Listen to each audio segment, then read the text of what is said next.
turning my TV down so I can talk. Wanted to share. I shared this yesterday. The printout for it. Just let me pull that up. But I wanted to kind of go over how I'm using it as a customer order tracking sheet.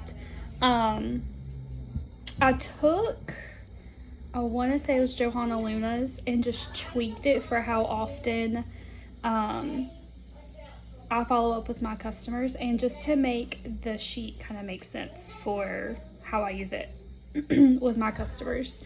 So I went through yesterday and changed over, because I know I shared, I don't know, a month ago that I was using the binder system. The binder system works really well, but I have anywhere between 40 and 50 customers that order with me every single month right now.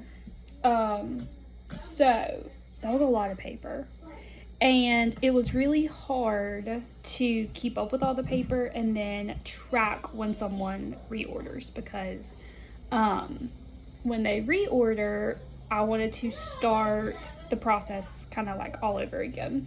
So I'm going to share with you guys super simple spreadsheet, and of course I color coded it because that's just who I am as a person, that I kind of took someone's that they were using and just tweaked it for myself. So as you can see, it has snack dust on it, so we're just going to ignore that little spot. It has their name, their order date, their order type. Most of the time for me, that's PWS. I honestly don't have a whole lot of people that order together as a party. I'm hoping to get more of those. I did a bag party, and I'm getting it back Saturday. So those will say a bag instead of PWS, but a lot of the times it's just PWS orders. Pick up or ship, most of the time that's going to be shipped for me. When I thanked them, what Happy Mail I did, the ones that I've seen that have used something similar to this, they put the date that they sent the Happy Mail. However, I only do Happy Mail once a month, so I'm just putting what month they received Happy Mail on. And in January I was super behind because I just started doing Happy Mail again. So everybody in January and February all got February Happy Mail, and I'll show you how I'm keeping up with Happy Mail, because it's very simple. I literally just write their name down whenever they order, and then I was highlighting them as I was filling out their envelope, because Happy Mail for me is only going to be in a business 10 envelope. It's going to fit in there. I have a newsletter I put in there that has like all the things coming out for that month. In February, everybody got all 10 scented stickers. And then they also got the 5 bars that we got at World Tour. They got a felt sample of those. Okay. So I literally just write their name down, highlight it when I send it out, and send it out in a business 10 envelope. I just did March's yesterday, since we're at the end of the month. If I have anybody that orders within the next few days, I'll send theirs out too. But the little dashes were all new customers that didn't order in January, February. So I marked them, and I simply just went off of this sheet of who I already sent those 10 scented stickers to, and they got the 10 scented stickers on a rack card. Everybody else got a newsletter. They get the Scent and Warmer of the Month pamphlet with a felt sample of it. And then everybody in March got, and I put it up here, the Easter collection in felt samples. Okay, so this is just how I'm doing it. The easiest way, I have one of these little notepads right here in my desk. When they order, I write their name down, and then at the end of the month, whenever, I say end of the month, but honestly, I work on Happy Mail throughout the month. So I normally will go ahead and make 40 of whatever the scents are that I'm doing, and then I'll kind of tweak it. Now, if I, for whatever reason, I don't get 40 orders that month, then I'm going to go back in my workstation because I've already made up those samples. I'm going to go back in my workstation and find customers that either haven't ordered in a while or have partied with me in the past. I'm going to get those out because I've already made them. Okay, so I'm not just going to hold on to those. They're going somewhere. They have to have a home. For my scented stickers, this is the printout that I have. Just has my face all over it. Has, I want to say Ray Anderson shared this. That's where I got it from. I just tweaked it to make it my own a little bit with my pictures, my favorites, my QR codes, and then on the back is all 10 scented stickers with this QR code to view the new catalog. So that's what they're getting. Also, anyone that ordered in March also got a product list. So I'm not mailing out catalogs. If they ask for one, I'll send them one. But I'm not paying $3 to send a catalog. So they got product lists. If they ask for a catalog, they can either come by my office and grab one, or I'll mail them one if they just prefer that. But usually I'm not. So that's gonna tell me what month they received Happy Mail on, if they're in my VIP page. So normally I thought, before I did this yesterday, I really thought that I was really good at this, about adding people to my VIP page.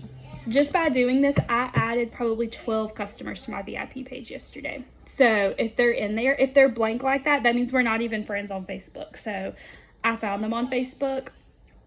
I added them as a friend, and then once they accept that, I'll invite them into my VIP group. So that's what that column is for. And then the rest of this is just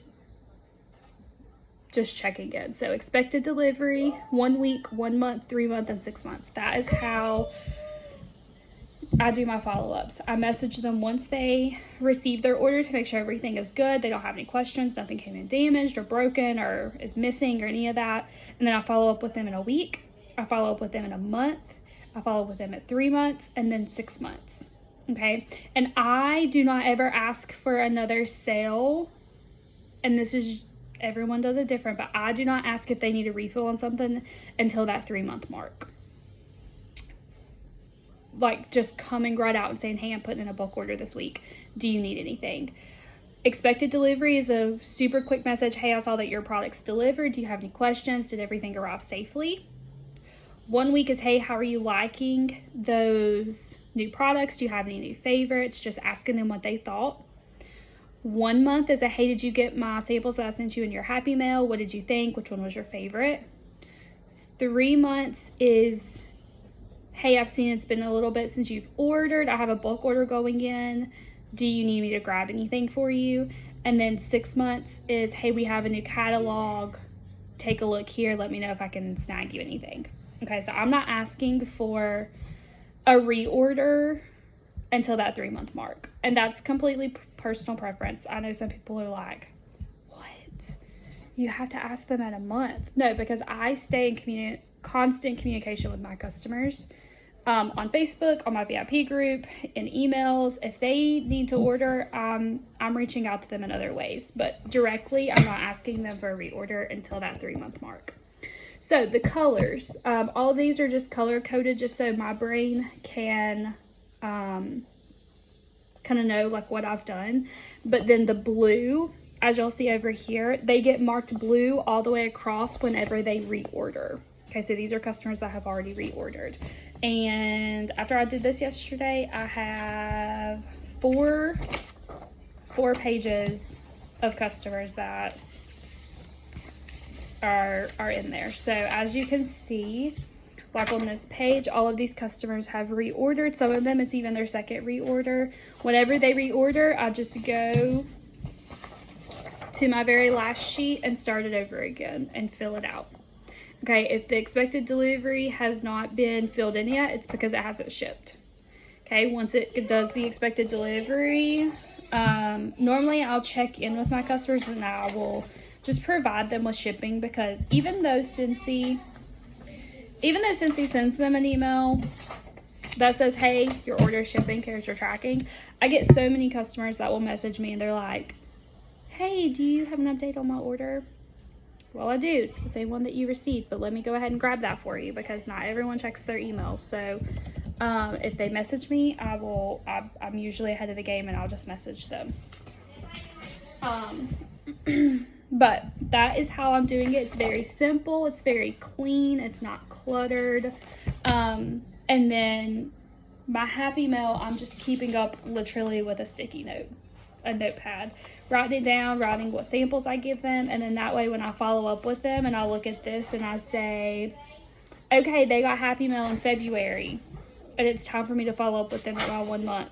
I can ask them, hey, what did you think of those 5 new scents that I sent you? Or did you get a chance to sniff all the stickers that I sent you? So keeping it very, very simple. Very, very simple. I will put a copy of this in the description because I'm going to upload this to YouTube. If you have questions, let me know. Hopefully that helps you.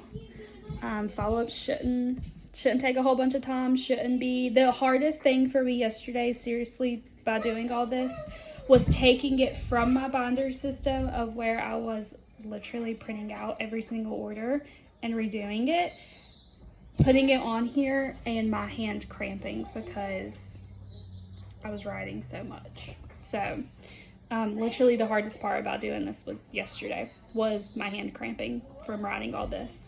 But super easy way. Once I get that piece done, I'll mark it off and it'll be done. I know that if they're highlighted in blue, then there's nothing to follow up with them. They have a date, later. And then on the day that I'm following up, all I have to do is look at the ones that are not highlighted. If it's that day, okay, it's time to send them whatever message I have in boards for that month. Simple as that. Simple as that. If you guys have questions, let me know. Bye, y'all.